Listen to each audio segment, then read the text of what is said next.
El estudio de un pintor, yo me considero pintor, no artista. Artistas son otras cosas. Y lo que hago en mi estudio es pintar cuadros. El estudio de un pintor se parece muchísimo, de hecho, la terminología que se emplea o que empleamos los pintores o los artistas es una terminología que tiene que ver con el mundo de la cocina. De hecho, cuando yo hablo del estudio, hablo de mi cocina. Además, como Conchi dice, es verdad, yo cocino casi todos los días, no siempre, pero casi siempre, y me encanta descubrir, yo he viajado muchísimo, he expuesto en muchísimos sitios, y lo primero que suelo hacer antes de visitar un museo es visitar el mercado. El mercado realmente lo que hace es darte un poco la visión del país o del sitio al que vas, es decir, por los colores, por el tipo de cosas que consumen, por el tipo de comidas que hacen. Y después los museos al final son un reflejo de esa vida que realmente vemos en la calle.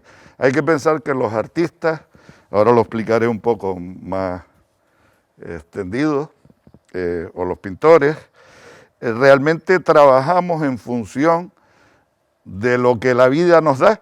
Es decir, la pintura para mí no es mi profesión, es mi vida. Yo vivo pintando. Cualquier acto que yo haga a lo largo del día realmente tiene que ver, y en el fondo de mi cerebro sigo dándole vueltas al cuadro que realmente estoy haciendo. Es decir, que a lo mejor se materializa en algún momento, en alguna imagen, o no se materializa nada, pero por lo menos está dándole vueltas a ese concepto continuamente. Es decir, para mí pintar es una forma de vida. No es cómo me gano la vida, sino es mi forma de vivir. Es decir, yo cuando decidí hace ya más de 50 años hacer Bellas Artes, piensen en un momento, 50 años atrás, lo que era en el año 60 y algo Canarias y España. Entonces Bellas Artes ni siquiera era una carrera, vamos a decirlo así, profesional, era una cosa como de gente en el fondo de malvivir, que es lo que se pensaba a nivel cotidiano. Pasa un poco como con la cocina hasta hace unos años realmente no se consideraba como una de las artes que hoy en día se considera. Piensen en eso, la cocina hace unos años era cosa de nuestras madres, de nuestras abuelas, que estaban metidas, eran además normalmente las cocinas en las casas, gracias. Las cocinas en las casas era el sitio más oscuro, más escondido y más, vamos a decir, oculto de alguna forma de las viviendas habituales. Es decir, si miramos la arquitectura de hace unos años, las cocinas no es como son hoy en día, unos espacios grandes, diáfanos, estupendos, sino eran sitios más bien oscuros, con unos pollos miserables y con unos fuegos que no tenían nada que ver con esto. Es decir, ese concepto ha cambiado, igual que cambió en el mundo del arte, pienso también que ha cambiado en el mundo que a ustedes les atañe más personalmente. Bueno, Conchi dice que vamos a hablar de la forma. Yo realmente no sé lo que es la forma. Si alguno de ustedes sabe explicármelo, se lo agradecería. Llevo 50 y tantos años a nivel profesional preguntándome realmente qué es el arte. Y sigo a día de hoy sin saberlo. Sigo especulando sobre lo que es. El arte para mí es algo que, o la pintura en concreto, que me emociona por alguna razón, que me conmueve en algún momento. Y, por ejemplo, estos 2 años que llevamos de pandemia con el COVID, yo creo que gracias a la música sobre todo y a la literatura, muchos de nosotros hemos sobrevivido. Yo si no oigo, cuando llego al estudio mi gesto habitual es llegar, encender la cafetera, y abrir y oír música. Y eso realmente lo que hace es llevarme a una especie de, como de estado que me permita empezar a realmente a trabajar. Es decir, el arte para mí es algo que es capaz de mover los sentimientos más profundos que los seres humanos tenemos. Es decir, cuando nos enamoramos, recordamos la música a lo mejor con la que conociste a tu pareja. Cuando nace un hijo, no sé cuánto, te suena no sé cuánto. Cuando estás realmente emocionado, es decir, yo lo veo por mis nietas, les pone no sé qué historia y da la sensación de que se inspiran, eso que llamamos inspiración. Y yo creo que a todo el mundo en el fondo cualquiera de las artes, es decir, para mí es como una buena comida o un buen vino. Es exactamente igual, es algo que nos produce una gratificación profunda en el fondo de tu ser, de tu persona. Y el arte para mí de alguna forma, aunque yo intento en ocasiones definirlo, realmente es todo ese conjunto de sensaciones que no sabes a lo que te van a llevar. Eso, piensen en un minuto o por un segundo, que a alguien que se dedica a eso, es decir, ¿cómo vendo yo esa moto? No es matemática. Si yo cuando hablo yo qué sé, lo que me produce ver esa imagen, realmente me está produciendo una serie de cosas ahí dentro, pero no lo puedo explicar diciendo 2 más 2 son 3 o 2 más 2 son 4. Si no es cartesiano, es algo empírico, es algo que realmente no sabemos por qué nos toca la fibra. ¿Verdad que ustedes, cualquiera de ustedes, cuando, yo qué sé, cuando está triste, te ponen una canción melancólica y realmente acabas echando las lágrimas? Yo por lo menos debo ser muy sensible, pero me ocurre eso. O estoy muy contento y lo que se me ocurre es poner salsa, por decir algo.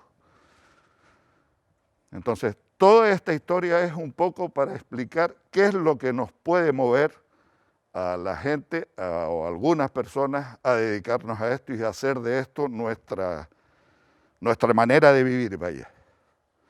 Y entonces ahora ya sí voy a intentar a centrarme un poquito para no ser todo tan así, en intentar explicar lo que es la forma, que francamente he de decir que no lo sé. Pero bueno, yo tengo aquí algunas notas para ayudarme en el empeño. La forma es algo que nos permite diferenciar un objeto de otro, me parece. Esa es la primera definición que podíamos hablar. Es decir, grande es pequeña. Es, por ejemplo, por decir algo, o es redonda o es poliédrica, es cuadrada. Es el armazón, vamos a decirlo así, en el que se estructura, en el caso mío, en el caso de la pintura, todo el proceso necesario para que el resultado final sea un cuadro o sea un dibujo. Es decir, la primera parte de la forma es el dibujo. Es en el fondo, por ejemplo, nosotros tenemos todos asumidos, hay alguien, o bueno, yo pienso que todos tenemos nuestro propio dibujo. Es decir, la escritura es una forma de dibujar. Todos escribimos a nuestra forma, a nuestra manera. ¿Qué es lo que ocurre? Que lo tenemos ya tan asumido desde que somos muy pequeños, que nos están enseñando a escribir, que la A es así, la O es no sé cuánto, pero al final todos estamos realmente haciendo nuestro dibujo, tenemos nuestra escritura, pues dibujar es exactamente igual. El dibujo es inherente a cada uno de nosotros, es decir, hay gente que funciona con la mano más temblorosa, o hay gente que es capaz con un solo trazo de definir algo. Ese es el principio de la forma. De todas formas, hay una cosa que es para mí igual de importante. Es imposible separar el concepto de color del concepto de forma, porque el color también define forma. Es decir, cuando, eso lo explicaré ahora dentro de un momento, cuando unimos un color al lado de otro, ya realmente estamos dando un volumen, estamos dando una forma. Piensen ustedes en algún momento, yo qué sé, en los artistas impresionistas, ¿saben? ¿Alguien conoce a algún artista impresionista? Sí. Piensen en Van Gogh, en Cézanne, en Renoir, y realmente ellos dibujaban con colores. Es decir, la estructura de un cuadro impresionista es un cuadro hecho a base de manchas de color. Es decir, el dibujo prácticamente no existe, siempre realmente el dibujo es como la estructura, lo dije antes, es como lo que nos permite, por ejemplo, en cocina, y yo voy a referirme hoy a lo largo de todo el día, o de todo el momento este que voy a hablar, a términos similares a los que se usan en cocina. Es como cortar la cebolla, por ejemplo. Lo primero que hacemos es, ¿cómo cortas la cebolla? Si en juliana, en no sé cuánto, en no sé qué. Entonces ya estamos realmente usando y haciéndonos eco de algo que es nuestro. Es decir, mi madre, por ejemplo, cuando yo la veía cocinar, era capaz de hacer, yo qué sé, un potaje de lentejas con 4 cosas y 40.000, y yo me preparo, lo corto, no sé cuánto, lo tengo limpio y nunca me queda igual al final. ¿Por qué? Porque mi dibujo es distinto al de ella, o era diferente al de ella. La mano, lo que se llama la mano. Vale. Decía eso, que antes que el color y la forma no pueden estar nunca separados, pues realmente van siempre unidos, uno al lado de otro. Y la composición, es decir, cuando hay, pues eso que está ahí, eso les diré que eso es un fresco de una de las, no de las primeras, pero sí de las primeras imágenes de las civilizaciones anteriores. Es un fresco de Creta, de lo que después fueron lo que después se desarrolló como arte griego. Entonces, pero espere, para no liarnos, porque si no me lío con esta historia. Es decir también, por ejemplo, que la pintura es una absoluta mentira. Es decir, realmente ahí que estamos viendo alto y ancho, que no es otra cosa. Si estamos hablando de dimensiones, estamos hablando de un alto y de un ancho. Eso es un plano, eso es lo que define un plano, ¿no?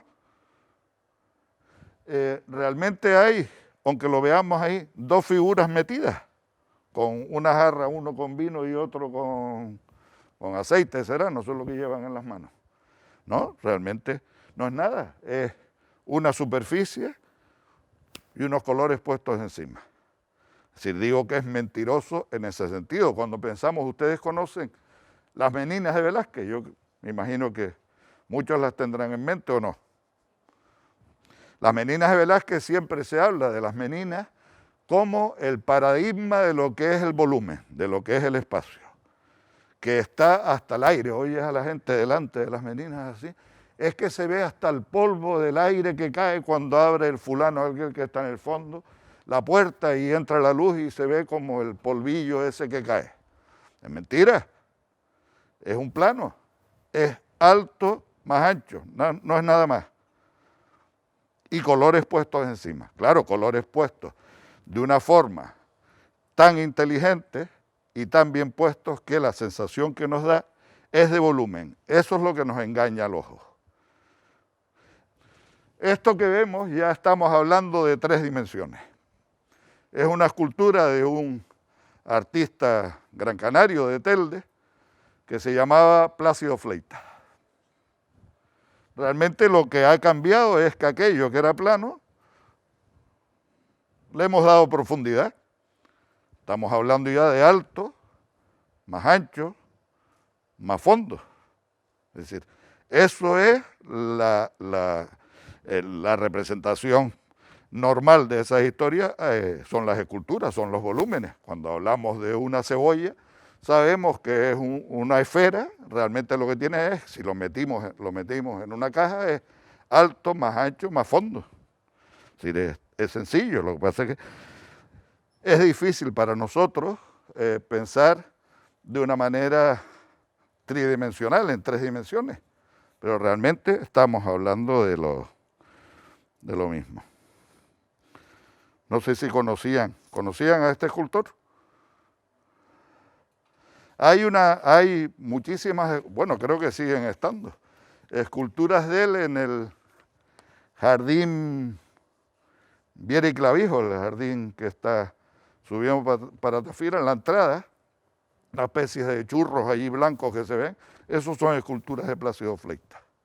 Digo churros, no me entiendan mal cuando yo hablo en estos términos, porque parece que soy despectivo, no, es todo lo contrario, lo que pasa es que es mi manera coloquial de referirme a las cosas.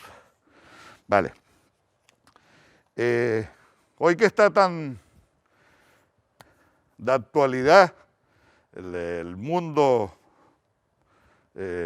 eslavo, el mundo de los países del este, el mundo ruso, en el año 1911 hay un artista ruso que se llama Vasily Kandinsky. Vasily Kandinsky, en su libro, que es de lo espiritual en el arte, intenta explicarnos todos estos conceptos que a lo largo, estamos hablando del siglo XX, no se olviden, la historia del arte llega desde antes del siglo I antes de Cristo. Creta ahora exactamente, no me acuerdo en qué siglo fue, pero creo que fue el segundo. A lo mejor doy datos inexactos, pero bueno, me lo perdonarán, porque en mi cabeza bullen en ocasiones muchas ideas y confundo. No me confundo los nombres de mis hijos, pero de milagro. Y entonces Vasily Kandinsky habla en este libro y dice una cosa para mí muy importante de la que antes estaba hablando, que la obra de arte es hija de su tiempo y es la expresión del artista nacida de esa necesidad interior. ¿Qué quiere decir realmente? Quiere decir que los artistas somos deudores de alguna forma de lo que sucede a nuestro lado. Es decir, cuando pensamos en cualquier, sea en un libro, en una música o en lo que sea, realmente lo que nos estamos haciendo, la gente que nos dedicamos a esto, es traduciendo, aunque no queramos, lo que está pasando al lado. Si yo seguramente veo ahí fuera hoy, yo qué sé, cualquier cosa que por las razones que sea, me produce algo y estoy convencido de que tarde o temprano eso va a salir en mi obra. Recuerdo en concreto, hace 2 o 3 años, yo doy desde hace ya tiempo con el DEA, con el Departamento de Educación del CAN y la Fundación La Caixa, unos talleres para las asociaciones de capacidades distintas o de gente en riesgo de exclusión social. Hace unos años recuerdo que, y digo esto a raíz de lo que estaba explicando anteriormente, de que somos deudores de lo que nos pasa al lado, de lo que Kandinsky intentaba explicar en este libro. Estaba dando ese taller en Tenerife a un colectivo, si no me equivoco, eran personas con esclerosis múltiple, creo que era eso. Y entonces una de las señoras que estaba allí me dijo que trabajaba en el TEA. El TEA es similar, o el hermano gemelo del CAN en Gran Canaria. El TEA es en Tenerife, el Museo de Tenerife. Y era vigilante de salas, es decir, cuando vamos a un museo, ¿ustedes van a un museo, por cierto, alguna vez? Vale, menos mal. Cuando vamos a un museo vemos a esas personas que están allí en en la sala cuidando encima de una silla, como estás tú sentada. Y esta chica, o esta señora, me dijo que era vigilante de eso, pero la habían echado del TEA. Y entonces le pregunté por qué. Y entonces me dijo porque habían cambiado las sillas de los vigilantes del TEA. Le habían puesto unos taburetes nuevos en los que ella, por su enfermedad, no resistía las 2 o 3 horas que tenía que estar vigilando. Y entonces, claro, llegó una especie de acuerdo encubierto ahí con el museo. Bueno, esto se está grabando, pero me da lo mismo. Y nada, y se fue. Entonces eso a mí francamente me revolvió, me dio muchísima rabia, porque yo estoy implicado intentando ayudarle a esta gente que tiene esclerosis múltiple a hacer de su vida un poco más, como se dice, más llevadera, y resulta que un centro a lo que yo me dedico, que es capaz de poner esto o las 3 botellas de agua juntas y decir que es una obra de arte, resulta que esa señora que estaba allí, que realmente si era una obra de arte está resistiendo, resulta que la echan. Eso me indignó profundamente. A partir de ahí, para que vean cómo funcionan las historias, yo hice una cosa que sigo todavía dándole vueltas y sigo trabajando en ella, que se llama la silla larga. Una silla tan grande que las patas llegan allá arriba y soy incapaz de subirme arriba. Ese es para mí realmente una forma de actuar como artistas. Es decir, nosotros los artistas el lenguaje que tenemos es en ocasiones adular o en ocasiones protestar. En este caso me tocó el punto de la indignación, vaya. Pero bueno, por eso digo que somos deudores realmente del contexto y del sitio en el que estamos y el lugar donde vivimos. Es decir, el arte en Canarias existe, que eso era una polémica que existía hace 40 años cuando yo empezaba a pintar. ¿Hay arte canario o no hay arte canario? Por supuesto que hay arte canario porque los artistas que estamos aquí es lo que hacemos.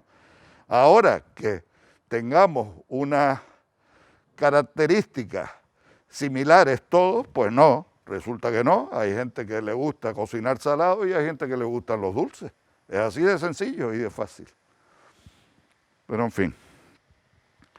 Y Kandinsky decía, entre otras cosas, ya teorizando sobre lo que es la forma, que el punto es la forma más pequeña que podemos usar.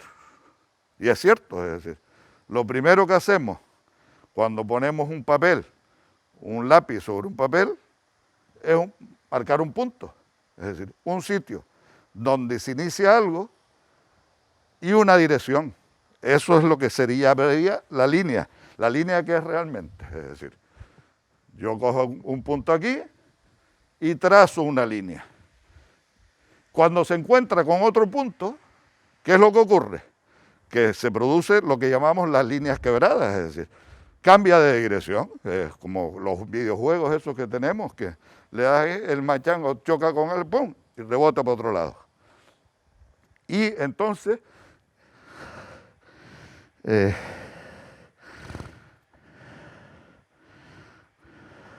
vale. Y entonces, según funciona de una forma o de otra, vamos resolviendo lo que son las características de una línea, si es recta, si es curva, si es quebrada, si es un círculo, si es un no sé cuánto. Siguiente. Vale, ¿esto lo reconocen? Sí, va. No. Venga, se ve hasta el nombre, no me digan que no. Están todo el día presumiendo del César Manrique. Esto es un dibujo de César Manrique. Creo que es una, si no me equivoco, una serigrafía. No estoy seguro, pero creo que sí. Eso realmente es lo que estoy con esto, tratando de introducirlo a que un dibujo, si le estamos hablando de línea, y ya estamos hablando de color. Siempre va relacionado el color con la línea. Ahora seguimos de actualidad, hay un movimiento a principios del siglo XX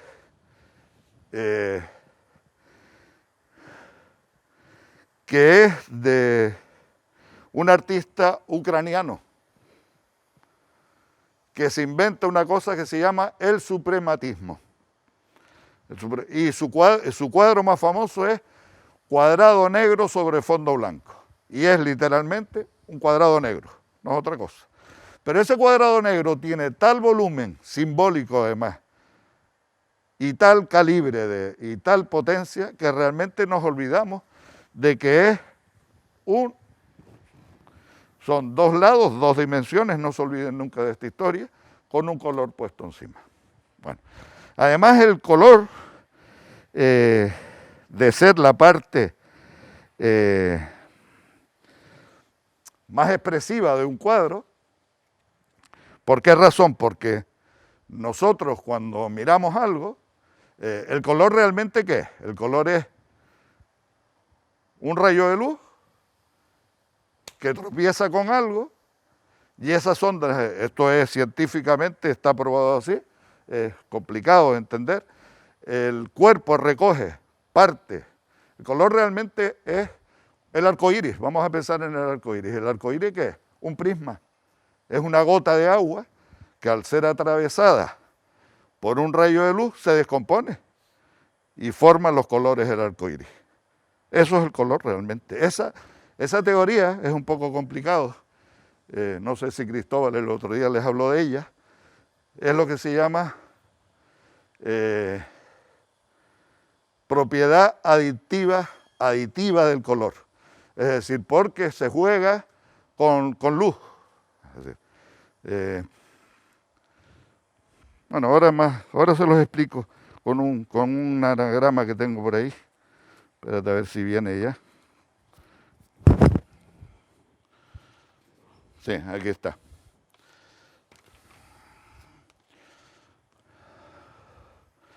Vale. Y esos colores se desprenden o se descomponen, vamos a decirlo así, en los tres. Esa justo. En los tres colores primarios. Los tres colores primarios son el amarillo, el azul y el rojo. Según la teoría del color, cuando tres rayos, tres focos de ese color se proyectan sobre una superficie, el resultado que nos da es blanco. Nos da la luz blanca, esa es la luz. Pero los artistas en la práctica realmente lo hacemos al revés. Lo que hacemos es usar pigmentos. Y un pigmento con otro pigmento lo que hace es tapar luz, es quitarnos luz. Y lo que hace es producir el efecto contrario, el negro. Si yo cuando uno amarillo, azul y rojo, lo que consigo es una especie de negro raro, porque también hay que pensar que los colores nunca son puros los que compramos a nivel industrial. No estamos hablando de colores puros, estamos hablando, piensen en un momento en ese concepto. Oye, si me estoy enrollando mucho, por favor me lo dicen. Vale. Y a su vez, la mezcla de un color con otro nos da ya lo que es el espectro de colores, es decir, amarillo y verde, ¿qué nos da? Todos lo sabemos. Amarillo y azul, perdón, verde. Amarillo y rojo, ¿qué nos da? Naranja. Y amarillo, rojo y azul, ¿qué nos da? Violeta.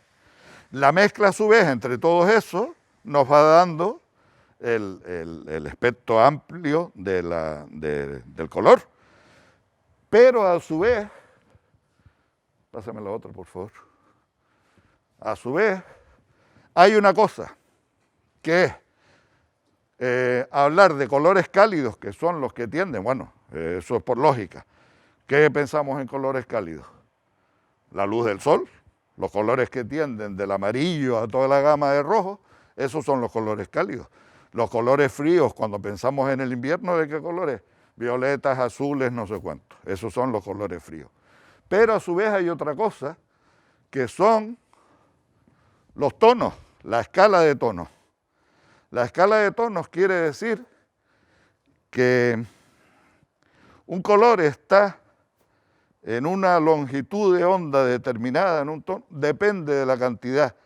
Estamos hablando de práctica, no estoy hablando de luz ya. En la cantidad de blanco o de negro que tenga. Esos serían los tonos, es decir, más claro o más oscuro, y los matices serían más amarillo o más rojo, por ejemplo.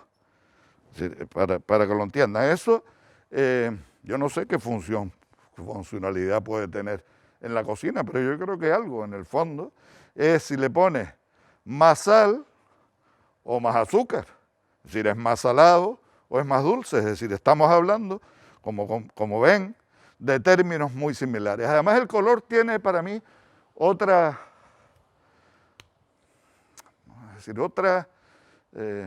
parte más romántica, pero igual de importante. Piensen en un momento en un taller del Renacimiento. La imagen, no sé si alguno, de los morteros con el almiré, venga a mover y a moler pigmentos. Los pigmentos estaban hechos de cualquier cosa, es decir, de hecho, se producía en algún momento en los talleres de los artistas envenenamiento. Yo de hecho conozco a un escultor de Tenerife, de La Laguna, Pepa Abad, que en su momento empezó como pintor y lo acabó dejando porque contrajo una cosa que se llama saturnismo. El saturnismo es envenenamiento por plomo, porque había colores que eran derivados del plomo. De hecho, yo no sé si sigue existiendo en el mercado, pero antiguamente había un blanco de plomo en los tubos que comprábamos los artistas, que yo creo que ya, y venían además los tubos, tenían una tapita cuando yo empecé a pintar, que era de plomo, y los tubos eran de estaño, me imagino que sería, pero eran realmente componentes en los que,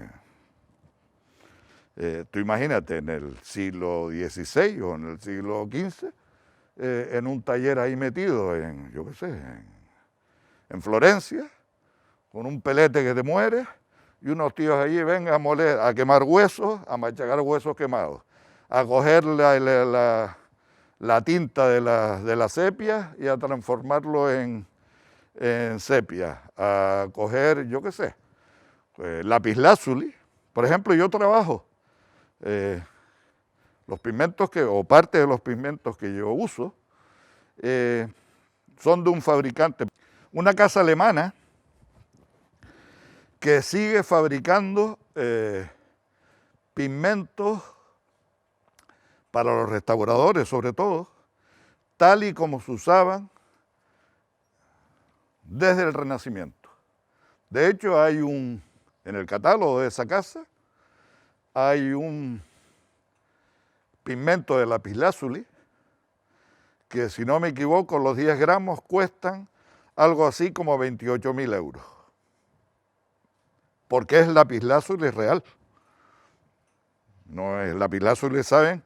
No sé si lo saben, es una piedra semipreciosa que da el azul ese intenso de los cuadros de las Madonas y de los cuadros de, yo qué sé, de Miguel Ángel en la Capilla Sixtina, esos azules intensos que se parecen un poco al azul este que tenemos aquí en la bandera.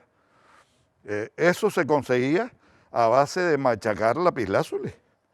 Realmente cuando, yo qué sé, en los retablos de los hermanos Van den Weyden están esas coronas de santos y no sé qué doradas, es oro. No estamos hablando de minio que compras en la ferretería, era oro. Y de hecho yo ahora mismo estoy usando unos pigmentos nacarados que la sensación que producen cuando pintas sobre ellos es que estás pintando en una concha de nácar. Pues esta gente se dedica ese aspecto romántico que a mí me gusta, es decir, si nos ponemos verde de Venecia, rojo de no sé cuánto, azul de no sé qué, todas esas historias que parecen, a mí poéticamente me interesan muchísimo, oye, hasta los pigmentos de ultimísima generación que usan ustedes en los rotuladores, esos rotuladores que tienen brillos y no sé cuánto, no sé qué, son fabricantes como esta gente, las patas de las gafas, las fundas de los móviles y la casa Kremer, que se llama esta gente, siguen experimentando con los químicos en el orden de conseguir pigmentos que nos den resultados a la hora de la restauración tal cual se hacía o a la hora de la innovación como esos últimos de los que yo estoy hablando. Seguimos. Es importante también en la forma, la técnica. En cocina es exactamente igual, que si asar, asado, guisado, sancochado, sous vide, cocción lenta, runner, no sé cuánto, no sé qué, estamos hablando en el fondo de la misma historia. Aquí hablamos de la primera manifestación que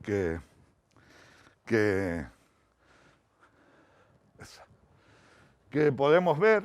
Esto seguramente no sé exactamente dónde es, parece africano o de repente europeo, no lo sé.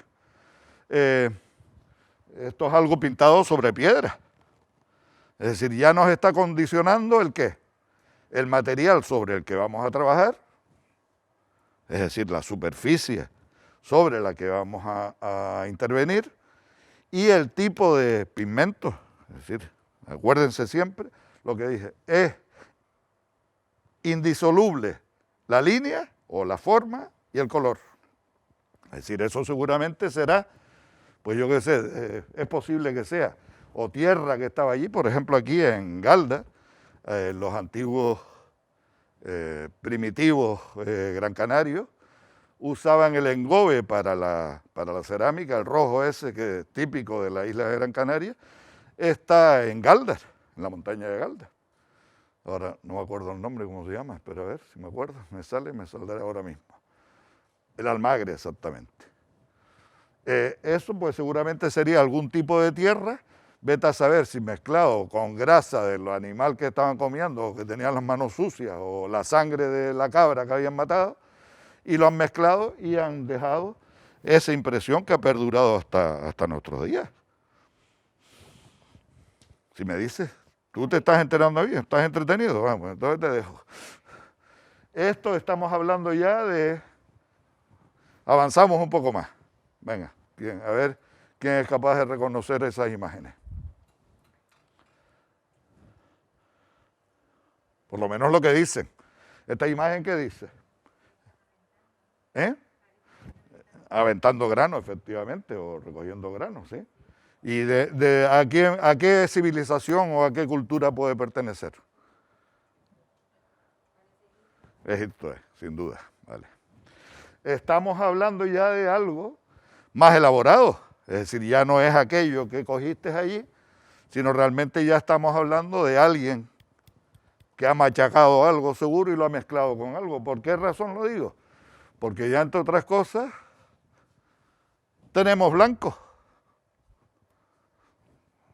Es decir, piensen siempre en ese tipo de cosas. Vale. Esto, venga. Sí. Una cosa. Todas las imágenes que he elegido para hacernos por lo menos un poco más cercano al asunto, son imágenes de bodegones, lo que se llama en la pintura bodegón, natura morte, naturaleza muerta. Realmente son representaciones cotidianas de lo que tenemos. Esto, sin ir más lejos, es un fresco. Estábamos hablando, ¿se acuerdan? Ahora sigo hablando de fresco. Fresco era pintar sobre una superficie rígida, por decirlo, sobre un muro, vaya, sobre una pared. Eso es un fresco. Entonces, si pensamos en la Capilla Sixtina, más o menos, le suena la imagen de Dios con el dedo y Adán que están así, no sé cuánto. Eso es un fresco. La técnica del fresco es coger, preparar una superficie, suele ser con escayolas normalmente, muy fresca, como su nombre indica, y pintar directamente con pigmentos que antes de que se seque la superficie, para que eso agarre, se queden cogidas y puedan permanecer. Esto es un fresco, si no me equivoco, de Pompeya. Si ya estamos hablando, hemos pasado sin darnos cuenta, pues 2 o 3 siglos ya. Pues Pompeya ya pertenece a Roma, vaya.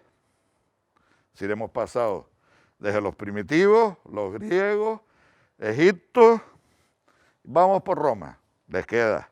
Hasta que lleguemos al siglo XX, prepárense ustedes. Bueno, al XXI. Seguimos.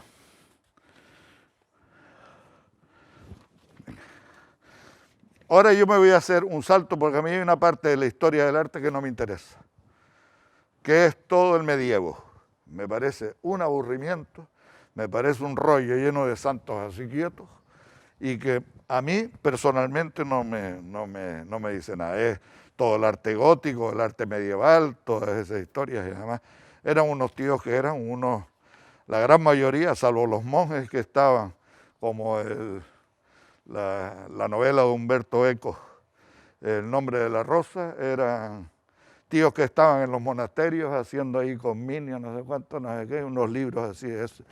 A mí eso sí me puede interesar, yo soy un poco bruto diciendo estas cosas, pero yo de repente prefiero saltar a una parte que me interesa más. Esto es el 480. Ya estamos hablando del siglo XVI. Bueno, realmente es el XV. Del siglo XV, perdón. Y este artista se llama Sandro Botticelli. Estos son una serie de tablas pequeñas donde ven que ya estamos. He procurado coger escenas que tengan que ver con la cocina, con el bodegón. Y este cuadro en concreto se llama La historia de Nastagio degli Onesti. Y se los digo porque yo trabajé sobre este cuadro. Esta es mi versión de ese cuadro. Piensen dale para atrás otra vez si quieres, perdona. Ahí, piensen lo que es. Un perro o unos perros que están mordiendo o persiguiendo a una doncella. Dale a la siguiente imagen. La doncella. Yo en esa época me pintaba yo mucho. Entonces por eso, aunque ahí no se ve bien, pero bueno, eso es un cuadro muy grande. Que expuse en su momento en Jerusalén, en un museo en Jerusalén, en Israel. Pero realmente estamos hablando antes lo de Botticelli era una tabla, pintada seguramente con temple, que es otra técnica que bueno, no voy a hablarles de técnicas pinturas, sino se las nombro someramente, porque si no es un poco disparatado. Y esto, sin embargo, es un lienzo, es un acrílico. Esto, esa liebre, ya estamos hablando, hemos pasado de siglos, de años. Esto es lo que se llama el Renacimiento alemán. Y este artista en concreto se llama Alberto Durero. Era el representante en los países del norte, en Alemania y demás, de ese movimiento que hubo en Italia en esos siglos, que era el Renacimiento. Hay que pensar que en el Renacimiento estaba, yo lo que pasa es que me los he saltado a todos, estaban desde Leonardo, Miguel Ángel, Rafael, Veronés, no sé cuántos, es decir, es el siglo seguramente, o los 2 o 3 siglos más importantes de todo el arte que hay en Europa. Sí, cuando hablamos de arte clásico hablamos de Renacimiento, pero también sucede que nos olvidamos a menudo que Europa no es solo lo que está al lado nuestro. Sí, de ahí para arriba sigue la gente funcionando. Y de hecho, si pensamos, yo por ejemplo soy un enamorado ferviente de un artista alemán de pre-renacentista que se llama Matthias Grünewald, que es realmente para mí las crucifixiones más conmovedoras que puede existir, porque mientras, por ejemplo, pensamos en el Cristo de Velázquez o los Cristos occidentales, que están todos poco más o menos que así, Matthias Grünewald realmente, sus crucifixiones son gente torturada, es decir, cuando a ti te meten un clavo por aquí, lo más probable es que la mano se engrife, se agarrote, porque no es normal. Si te haces te pinchas con un palillo y haces así, pues imagínate si me meten un clavo. Pues ese hombre realmente para mí, si cuando tú ves esas piernas retorcidas y esa historia, es realmente más impactante o más real que esas crucifixiones puestas un poco a lo... para... Ahí, bueno, pásame, porfa. Aquí hay otra versión de ese mismo cuadro, es la misma liebre. Este es otro cuadro mío, es un bodegón. Yo realmente no me he dedicado casi a los bodegones, pero mucha de mi obra, esto es del año 92, y realmente si se fijan es la misma liebre, lo que pasa es que la añadí, la cambié de perspectiva. Y esto esto es un acrílico, si no me equivoco, que es otra de las técnicas que el acrílico surge realmente, lo anterior de Durero es una acuarela. Una acuarela es pigmentos que se diluyen con agua. Vale. En el Renacimiento alemán realmente, antes los artistas pintaban, eso es un inciso que voy a hacer, sobre tablas y pintaban con temples, es decir, pintaban con huevos. Se diluían los pigmentos, se mezclaban con huevos. Y eso se aplicaba y tenía un hándicap muy grande. Por eso se hacían tablas, no demasiado grandes, sino más bien pequeñas. Primero porque había que ensamblar los tablones, darle unas preparaciones.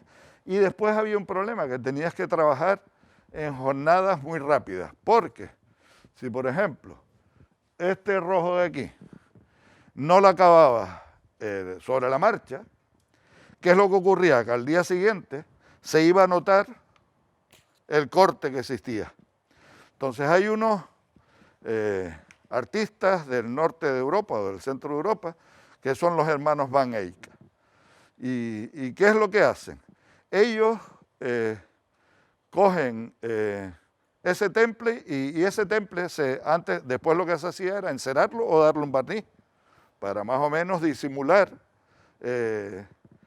todos esos cortes que se iban a ver. Esta gente lo que hace es mezclar directamente el barniz y la cera con esos pigmentos, con ese temple. ¿Y qué es lo que ocurre? Que de ahí sale una cosa que habrán oído todos hablar, que se llama óleo. Ese es el óleo. Realmente el óleo es coger todo ese batiburrillo de cosas, de flores quemadas, machacadas, no sé cuánto, mezclarlo con cera y con aceite, por eso es la palabra óleo, viene de aceite. Vale. Pues de repente sucede, y ahora ya es un inciso y ya seguimos así un poco más largo, más rápido. En la Biblioteca Nacional de México, a principios del siglo XX, en el ¿cómo se llama? Lo que está fuera en la plaza tapado con un techo, ¿perdón? Un zócalo, exactamente. En el zócalo de la Biblioteca Nacional, los artistas mexicanos, los muralistas mexicanos, necesitan un tipo de técnica que el sol no se las coma y que permanezcan. El óleo al aire libre no resiste bien, no aguanta bien. El óleo en interiores protegido, por eso ven en los museos esos cuadros que están todos todos hechos polvos así, lo que se llama técnicamente craquelados, es porque no han aguantado bien ni las temperaturas, por eso en los museos ven esos aparatos que hay que miden la humedad, no sé cuánto, es por esa historia, no por otra cosa, no porque estén vigilando, sino es realmente eso. Entonces esta gente en Estados Unidos empiezan a fabricar industrialmente, se descubre el petróleo, o empiezan a trabajar sobre los polímeros. Los polímeros son los derivados de petróleo. Esas son las paredes, la pintura de paredes actuales que tenemos nosotros en nuestras casas, los plásticos, la pintura plástica, viene realmente de ahí. Porque antiguamente, no sé, los que ustedes no, porque son muy jóvenes, pero los que somos mayores, en Canarias se pintaba con cal, no se pintaba con acrílico. Las casas en Canarias, las casas antiguas de Vegueta y demás, estaban, o de los pueblos, estaban pintadas con cal. Por eso la gama de colores que había era cortísima. Pues no había sino ocre, azul y gris, me parece. Y a lo mejor algún rojo que aparecía. Y después ya cuando empiezan la historia del muelle y demás, y empiezan a venir los barcos y demás, pues esa misma pinturas de los barcos, o los que traen los cambulloneros, que se llama, por eso empiezan a aparecer todos los colores esos de los riscos. Antes eso no existía. Antes era todo o blanco o poco más. Pero ese es el descubrimiento del acrílico. El acrílico lo que permite es trabajar exactamente igual que el óleo, es decir, es muy dúctil, lo único que tiene un secado muy rápido, con lo cual te permite abarcar grandes superficies, hacer superficies enormes de un solo color, monocromas por ejemplo, y tiene una resistencia tremenda a las agresiones, vaya, es muy elástico. Por ejemplo, piensen en un plástico no se rompe como un cristal, sino lo puedes manipular, pues un acrílico realmente es un plástico. Bueno, salvando este inciso, seguimos. Nos vamos a... No, el anterior, ahí. El manierismo.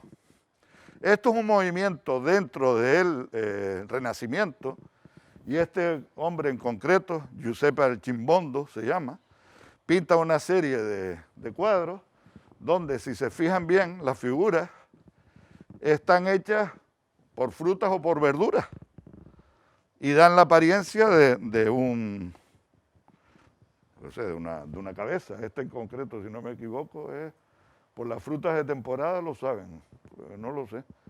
Sí, no sé muy bien cuál es, pero pinta varias tablas, pues muchas han desaparecido, que si el invierno, el verano, no sé cuánto, no sé qué.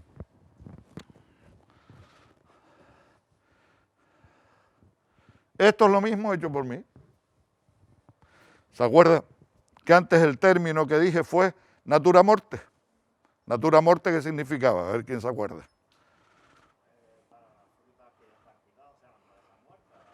Bodegón. Realmente la traducción real es un bodegón. Es decir, es poner en una mesa o en una superficie 2 o 3 cosas y trabajar sobre ellas. Es decir, de hecho todo... Pero sí, más o menos es eso. El concepto realmente viene de ¿qué? De algo que está... que no es, vaya, un conejo vivo encima de una mesa, pues sería imposible de hacerlo. Normalmente suele estar muerto, efectivamente. Venga, seguimos. Ponte cerca, ponte aquí, ponte, yo no me voy a acercar ahí, no te preocupes. Coge la silla y ponte al lado. Pues te estoy haciendo levantar. Venga. A ver. Vale. Aquí entramos en el Renacimiento, en el Barroco, perdón. Estos otros movimientos, cuando estén aburridos me paran. Pues nos queda ya después el Barroco, ya más o menos estamos llegando al final. Barroco, este señor se llamaba Caravaggio. Esta figura es Baco, ¿ven? El dios del vino, y está con su copa de vino y una serie de frutas. Seguimos. Ponte la silla aquí. Ya pasamos a España, no, el anterior, este. Este es un pintor ya español que es Zurbarán.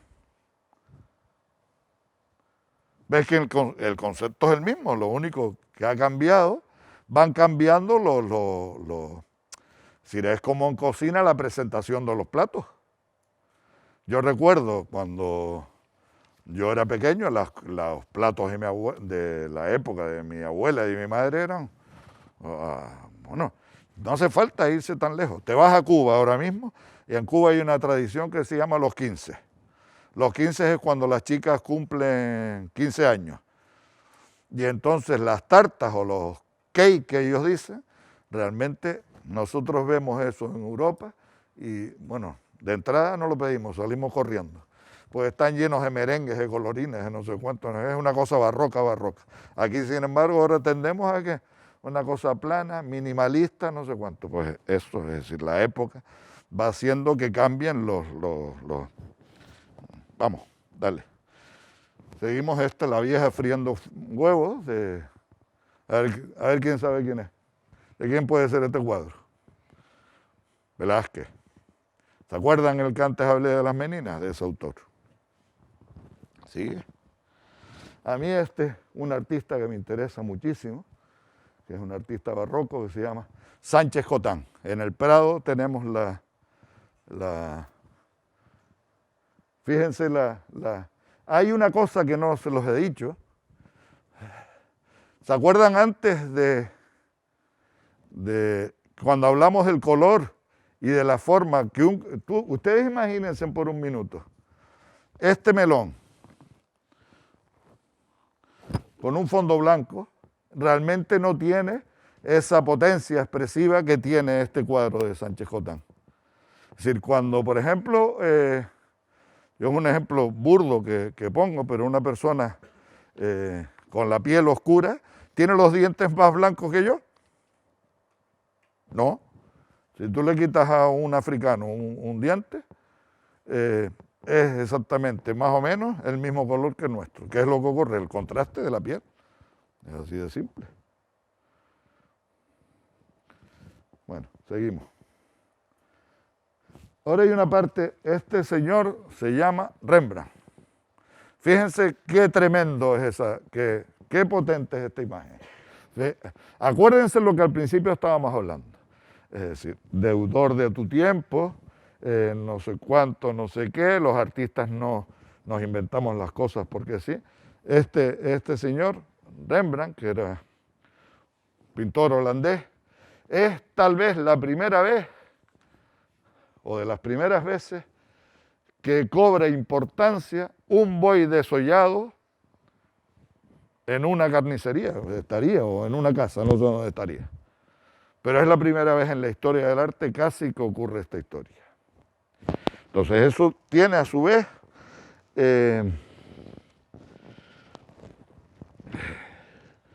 hay una corriente que es la pintura barroca del flamenco, la pintura barroca flamenca, que en España tenemos, y en Canarias sobre todo pintura religiosa, de Flandes tenemos muchísimos por el comercio entre Canarias y los Países Bajos, es decir, la exportación de vinos, de granos, de no sé qué. Por eso hay tantos retablos en Canarias. El retablo de Agaete, del Cristo de la Ermita de las Nieves, es flamenco. Y la tradición o el bagaje flamenco que tenemos, flamenco se refiere a Flandes, no a los bailarines. La tradición y el bagaje que tenemos en Canarias de arte flamenco es grande por esa razón, porque éramos comerciantes. Canarias, no se olviden, Colón realmente ¿a qué va a América? ¿Quién se lo ha planteado alguna vez? Sí, pero ¿para qué? Para buscar especies, efectivamente. El origen principal del descubrimiento de América fue que los alimentos aquí se pudrían. Si una carne, no había nevera.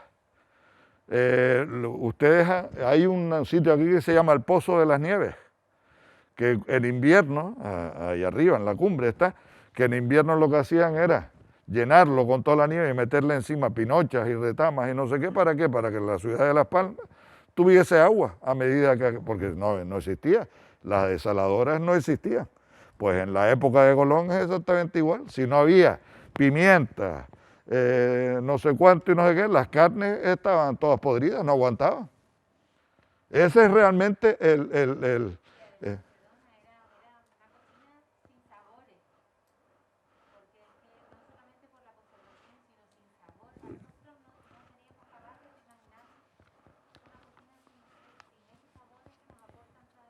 claro, pero completa. Claro. De hecho era las especies en esa época, sobre todo en el Ducado de Venecia, que entre otras historias ya Marco Polo lo intentó por otro lado, eh, eran más caras y eran más valiosas que el oro. Si a lo mejor costaba más caro un kilo de pimienta negra, por decirte algo, o pimienta de Jamaica, que no sé qué cantidad de oro, vaya, pero que se comerciaba con eso, vaya.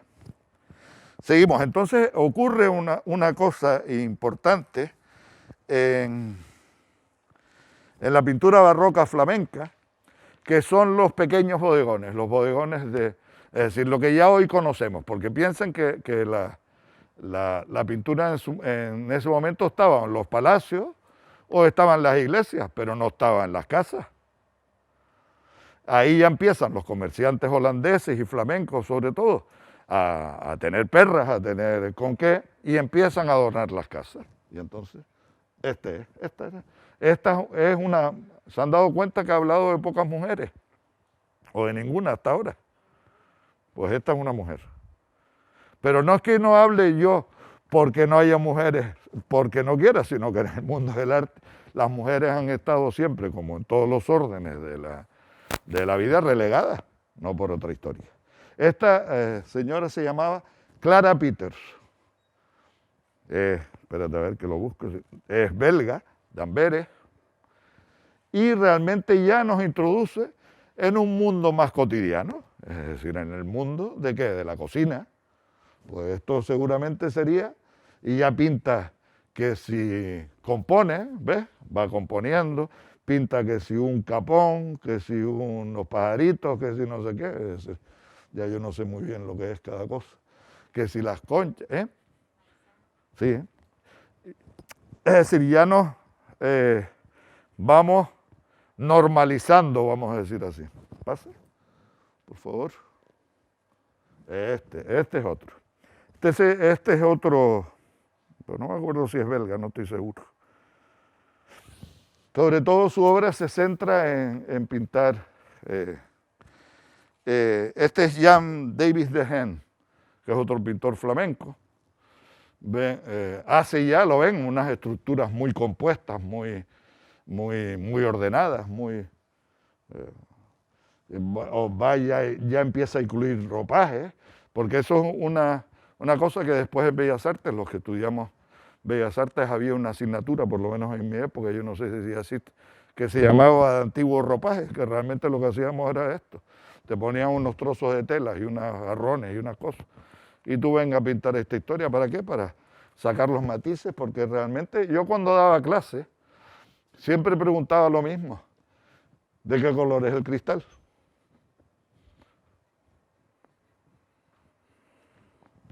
¿Hay algún color que sea como cuando somos niños, color carne? ¿De qué color es la carne?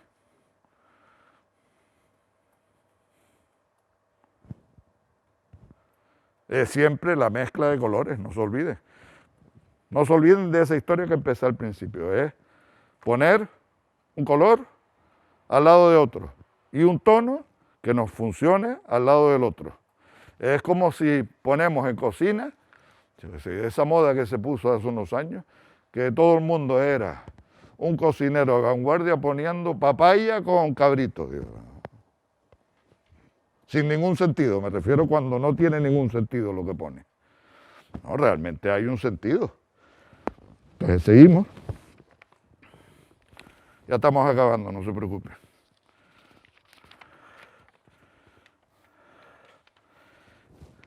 Este se llama Frank Snyder, que es otro belga.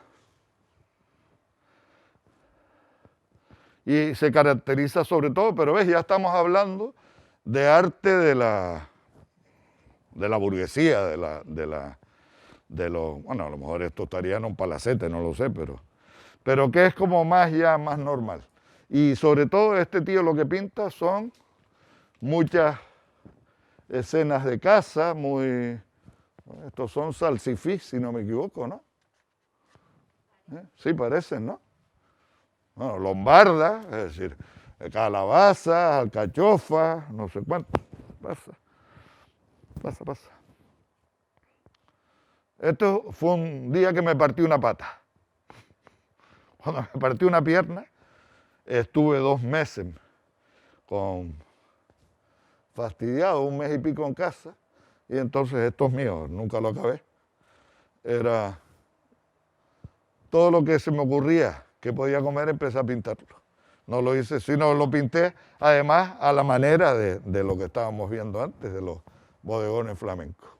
Seguimos. Aquí ya llegamos al rococó. Ya estamos hablando del siglo XVII. Este es un pintor francés que se llama Jean-David Chardin. Es ya cada vez más cotidiano el asunto. Cada vez estamos entrando ya más en el mundo de lo que tienes tú en tu casa. Bueno, yo en mi casa no tengo una raya ni unas ostras, pero sí a lo mejor es lo que antes hablaba Conchi de mis visitas al mercado. Realmente es cierto, yo hay mucha parte de mi obra que he pintado gracias pues que me ha llamado la atención, yo qué sé, una flor que estaba en el puesto en el mercado, un limón que compré. Es decir, vivimos en función de realmente, podríamos decir, hasta de lo que comemos. Pero bueno, eso es otra historia. Luis Meléndez, otro pintor de origen italiano, nacido en Italia, pero español realmente. Fíjense, sobre todo además lo que hace son la diferencia de materiales que es capaz de hacernos ver con pigmentos. Eso es una parte para mí muy importante del mundo del arte, que es ver las diferentes texturas y los diferentes materiales, cómo lo consigue. Goya, aquí ya estamos en un tío más tremendo, un tío más potente. Piensen además contexto histórico de nuevo. Invasión francesa en España y españoles que resisten a esa historia. Entonces, quiera que no, Goya es un pintor de su tiempo. Y entonces por eso es capaz de pintar desde la cabeza de un cordero, me imagino que será esto, hasta el ojo o el no sé qué del cordero. Entonces realmente lo que está transmitiéndonos ahí, nos está transmitiendo algo potente, no es amable. Seguimos. Francis Bacon. Acuérdense, ¿se acuerdan del buey desollado de Rembrandt, perdón? ¿Se acuerdan ahora de la carne de Goya que acabamos de ver? Este señor, esto es un pintor inglés que revolucionó realmente todo el arte contemporáneo en Inglaterra, junto con otros, pero este fue uno de ellos. Y pinta además, ese personaje que aparece abajo es el Papa Inocencio, no me acuerdo si 12 o 8, que era un retrato de Velázquez. Él lo usa, era un enamorado de la pintura barroca española y lo antepone seguimos, este soy yo en el mercado. Eso es una obra mía. Estoy hablando de lo mismo. Estoy hablando del mundo del bodegón y del mundo de la carne. Lo único que he usado, un medio que hasta ahora no habíamos hablado, que se hace cotidiano en el mundo del arte cómo es la fotografía. Para los artistas las técnicas, a mí por lo menos me da exactamente igual qué tipo de técnica uso, siempre que me permita conseguir decir lo que quiero. Si yo para hacer un pato lacado tengo que hacer un horno chino, como hacen los chinos, o meter un pato dentro de una caña de bambú y tenerlo ahí criando durante no sé cuánto tiempo para conseguir ese pato, lo hago. Pues técnicamente en el mundo del arte se hace exactamente igual. Lo importante no es cómo lo haces, sino el resultado que pretendas conseguir. Seguimos. Llegamos ya estamos acabando. Llegamos ya al postimpresionismo. Cézanne lo que hace es revolucionar todo el mundo del arte, porque lo que hace es transformar los elementos en volúmenes. Estamos hablando ya de volúmenes casi. Y si seguimos, se llama Henri Matisse, que lo que hace es al revés. Es decir, es hacer los volúmenes a base de muchísimo color. ¿Se han fijado que no hay líneas negras casi por ningún lado? Sino son colores planos puestos uno al lado de otro. Por eso lo puse como ejemplo. Seguimos. Llegamos a otra gran revolución que ocurre a principios del siglo XX, que es el cubismo. El cubismo está influenciado porque unos artistas de ese momento, sobre todo Picasso y Braque, se enamoran de lo que son las formas de la escultura africana. Había unas piezas, por lo visto, no sé si en el Louvre o dónde, en París, de esculturas africanas, y entonces el cubismo sale realmente se considera que se inicia con un cuadro que se llama Las señoritas Aviñón, pero esto es como que además usa un elemento importantísimo, que es el collage. Esto realmente es el fondo de una silla. No es que esté pintado, es el fondo de una silla. Y está con un pegoste encima y pintado después, pero realmente lo que estoy usando es el material como tal. ¿Seguimos? Me toca más de cerca. Este señor se llamaba Óscar Domínguez. Era de Tenerife.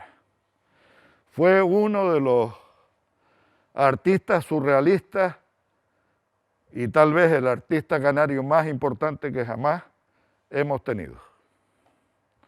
Este cuadro en concreto yo lo conozco desde muy joven, porque estaba, si no una versión parecida, en casa de un crítico de arte en Tenerife cuando yo estudiaba, que se llamaba Eduardo Westerdahl, y Eduardo estaba casado con la que fue mujer de Óscar Domínguez. Óscar Domínguez murió en París un fin de año, se suicidó, vaya, y era un artista surrealista importantísimo, pero si buscan cualquier libro de historia del arte, y este cuadro en concreto se llama El frutero come fruta. ¿Se han dado cuenta que hay aquí como unos dientecillos, que lo que está haciendo es comiéndose la naranja? ¿Seguimos?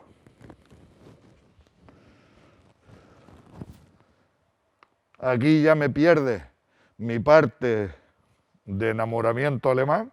Yo tengo, por cierto, ciertas connotaciones. Este hombre es Beckmann. Max Beckmann es el representante de otra de las corrientes importantes que hay en el siglo XX, que es el expresionismo alemán.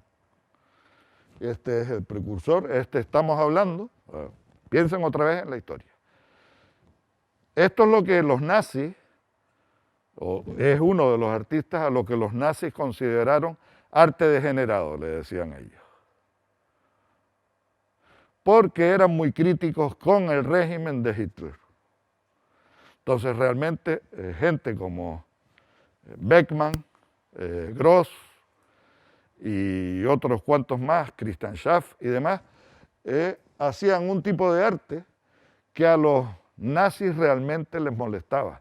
Los nazis en el fondo eran unos cursiles horrorosos y por eso cuando piensan en las pinturas, que ahora saldrá un artista que tiene que ver con esa historia, en las pinturas de Hitler, cuando se ve poco más o menos que como es además neoclásico, es clásico todos los retratos de él, no aparece realmente el signo de su tiempo, y mira que era pintor, pues o sea, no sé si lo sabían, que Hitler era pintor, ¿vale? O pretendía ser pintor, de hecho estudió Bellas Artes. ¿Seguimos? Esta es otra corriente que ocurre en Europa, totalmente diferente, es absolutamente plana, que es Morandi, que es un artista italiano que realmente siempre pinta bodegones muy sencillos y lo pongo porque verán más adelante que tiene que ver con algún artista que es cuando ya lleguemos a la parte canaria. ¿Sí? Este es un artista asturiano que se llama Luis Fernández. ¿Verdad que tiene algo que ver con el bodegón que acabamos de ver, el de las botellas? Fíjense los tonos planos, limpios, pausados. Lo que esto a mí me transmite es... Bergman me transmitía lo contrario. Este me transmite... ¿Sigue?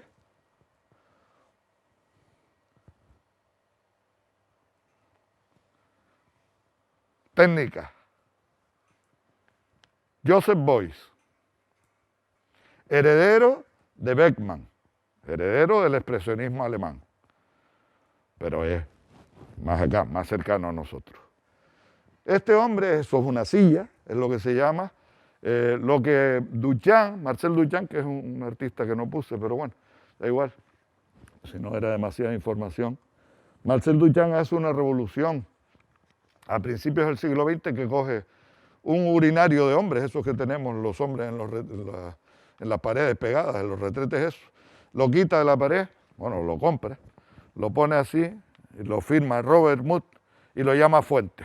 Es decir, ¿qué es lo que hace con esa historia? Romper todos los esquemas del mundo del arte, igual que lo rompió el cubismo. Es decir, tenemos dos polos, acuérdense, forma y concepto, contenido. Un cuadro sin contenido no es nada, está vacío. Es una forma vacía. Un cuadro con contenido es algo que nos transmite algo. Es como una música, es como las músicas esas que ponen para los anuncios. Llega un momento que son realmente espantosas cuando están hechas es profeso para esa historia. Es decir, no está llena de altibajos. A mí lo que me interesa de una obra de arte es que esos altibajos del propio autor se transmiten. Sin las dudas, ¿por qué no transmitir las dudas? Yo, por ejemplo, y perdonen que me ponga yo como ejemplo, en mis cuadros no suelo corregir nada. Es decir, lo que se queda ahí está, pero eso es muy propio además de la cultura oriental, de la cultura japonesa. Es decir, el corte que da es un corte que da y ya no tiene solución. En cocina yo creo que pasa, sobre todo en la cocina japonesa, un tanto, lo importante no es, sino cómo lo cortas y la precisión casi cirujana, cómo hagas las cosas. ¿Seguimos? Ah, perdón, dale un minuto para atrás. Eso. Esto es una silla.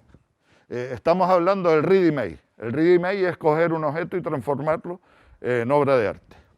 Es el urinario de Marcel Duchamp. Esto es una silla que está llena de grasa, eso es grasa. ¿Por qué razón? Porque según él explicaba en algún momento, yo no sé si fue prisionero de guerra o alguna historia de esta, sobrevivió gracias a que lo acogieron y con la grasa que tenía a su alcance sobrevivió. Esa es la explicación que en algún sitio he leído. Realmente no sé por qué, pero de ahí viene la historia. Ahora sí seguimos. Este artista es tal vez el padre, yo vi hace poco una exposición de él en Mannheim, al sureste de Alemania.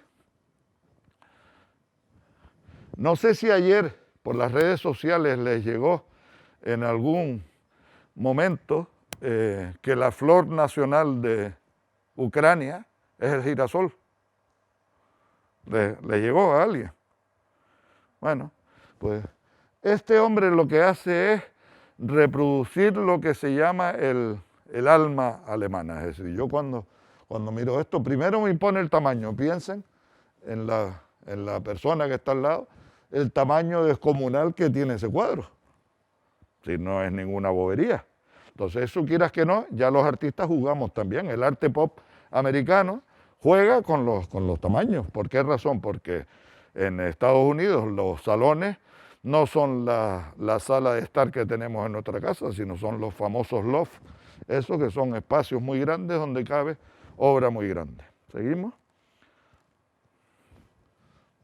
Este es otro artista alemán que se llama Marcos Lüpers, que viene también del expresionismo, sigue. Esto es un artista español que se llama Tapies. Fíjense, piensen lo que pone ahí, mel. Mel en catalán es miel. Y lo que intenta rememorar de alguna forma, ¿verdad que eso les recuerda el color de la miel? Y hasta la textura, pero realmente no es miel. Los artistas somos unos mentirosos. Es barniz. ¿Seguimos? Andy Warhol, esa imagen la han visto seguro por un montón de lados. Este es el paradigma de lo que es el arte pop americano y mundial.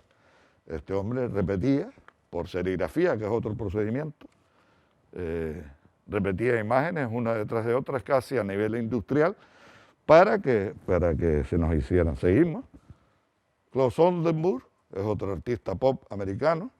Lo que hace son esculturas blandas, de perros calientes, de enchufes, de retretes, de no sé qué. Es realmente curioso. Todo este panorama que les estoy de alguna forma narrando es para que vean que hay 20.000 posibilidades distintas, hay tantas como artistas de transmitir, igual ocurre en la cocina. ¿Sí? Este es un pintor chileno curioso. Este es un movimiento que sucede en medio de todas esas cosas, que se llama el hiperrealismo. El artista se llama Claudio Bravo y vivió en Marruecos muchísimos años. Y es realmente, parece que las calabazas están ahí, de verdad. Pero es mentira, es un cuadro. Seguimos. Aquí iba a llegar. Este es Homero, José Aguiar. Fue el que pintó todos aquellos cuadros de Franco. ¿Ustedes saben quién es Franco? Pues yo creo que muchos de ustedes no tienen ni idea. Pero bueno, los que sabemos quién fue Franco, todos los retratos oficiales de Franco los pintaba este señor. De hecho, en los telediarios, cuando vean el presidente del Cabildo de La Gomera, el fondo que sale, si no me equivoco, es de José Aguiar. ¿Y la sigue? Seguimos, ya vamos con los canarios. Este fue el profesor de uno de mis profesores, tal vez otro de los artistas para mí más queridos, se llama Pedro de Guesala. Claro, ya cuando estamos viendo esto da la sensación de que en Canarias hemos vuelto al pasado. Pero realmente piensen en que cuando yo empecé a estudiar Bellas Artes no había ningún tipo de información. No existía internet, no existían revistas, no había nada. Y lo único que teníamos eran los libros del bachillerato donde salían 3 reproducciones en blanco y negro así de alguna cosa, pero nunca salía Picasso, ni salía no sé cuánto, eso no existía. Y entonces, claro, toda esta gente es gente que viven de otra cosa normalmente, que es importante, eran profesores, la gran mayoría, y hacían retratos para la burguesía del momento, es decir, para tú tenerlo en tu casa. Pasamos, por favor. Este es de aquí, Antonio Padrón, que le sonará de Galdar, que es un poco cubista, sin embargo es un cuadro, yo no sé de qué año, del 50 y algo, del 70 y algo, posible, ¿no? No, del 60 y algo. Seguimos. Carlos Chevillí, este fue profesor mío, que es casi una pintura metafísica. Cuando se habla de pintura metafísica, se habla de 3 elementos que parece que como si fuera, yo qué sé, que es metafísico realmente. Vamos a pensar que eso, porque yo es un concepto que he oído toda la vida y en el fondo, ¿de qué estamos hablando? Bueno, lo dejo ahí. Seguimos. Este era amigo mío, Baudilio Miró Mainó, pintor catalán que vivió aquí unos cuantos años. Hace poco se le hizo en el CAN un homenaje porque cumplió 100 años de su nacimiento, si no me equivoco, ¿no? En Colón, exactamente. ¿Seguimos? Este fue, para mí es el artista canario que más me ha influido, era amigo mío y fue profesor mío. Se llamaba Pedro González. Este cuadro en concreto es del año 78, es lo que él llamaba cosmoarte. En esa época estaba de moda las naves espaciales y mandar los hombres a la luna, por eso se llama. Esas figuras que parece que levitan y que están en el espacio. Y lo puse realmente porque me apetecía. Seguimos. Cristino de Vera, ¿verdad que le suena? Este es un pintor que aún está vivo. Le suena a aquella parte de Morandi, de los bodegones limpios y de la rosa. Si son movimientos que tienen que ver. Seguimos. Este es amigo mío también, yo he trabajado con él en la misma galería. Es un artista americano importantísimo, se llama Donald Beckler. Tal vez, si le digo los precios de un cuadro de este hombre, alucinan en colores, así que mejor no lo sepa. Pasamos. Y pinta eso, helado. Este es otro amigo mío, que ahora sí les voy a contar de él una cosa. Se llama Ross Scholte. Era un pintor, o es un pintor holandés, que sufrió un atentado y se quedó sin piernas. ¿Seguimos? Eso es un cuadro mío con un artista checo, que hemos hecho hace poco una exposición juntos. Él se llama Dokupil y hemos pintado juntos, hemos trabajado juntos, hemos coincidido en muchas ocasiones, en muchos proyectos y eso fue, eso tiene unos meses, no tiene más ese cuadro. De los dos pintando juntos los mismos cuadros. Es decir, haciendo el mismo cuadro los dos. Él utiliza técnicas muy curiosas, por ejemplo, esto son burbujas de pompas de jabón teñidas. Y él está inventando todo el santo día. Seguimos. Y ese soy yo comiéndome una sandía, como resumen de toda la historia. Es decir, comer es al fin y al cabo un arte. Y de hecho cuando hablamos de las bellas artes, antiguamente se hablaba de las 7, que es arquitectura, pintura, música, literatura, ballet y poco más. Hoy se habla de cocina como una de las bellas artes, ¿no? Pues yo creo que eso es importante para todos. Pues nada, pues llevo 1 hora y pico ya hablando. Estoy seco. Así que muchas gracias. Espero no haberlos aburrido y por favor, lo que quieran, me lo preguntan sin ningún problema. Gracias.